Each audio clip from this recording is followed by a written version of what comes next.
वसई विरार शहरात विविध ठिकाणच्या भागातून सातत्याने आग दुर्घटना समोर येऊ लागल्यात.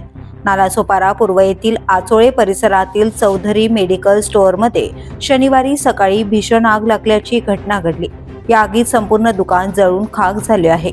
नालासोपारा पूर्वेच्या भागात चौधरी मेडिकल हे औषध गोळ्या विक्रीचे दुकान आहे. हे दुकान बंद असताना शनिवारी अचानक या दुकानात आग लागली. या आगीच्या घटनेमुळे परिसरात मोठी खळबळ उडाली होती. आगीचे उंच उंच ज्वाळा उसळत असल्याने नागरिकांमध्ये भीतीचे वातावरण पसरले होते.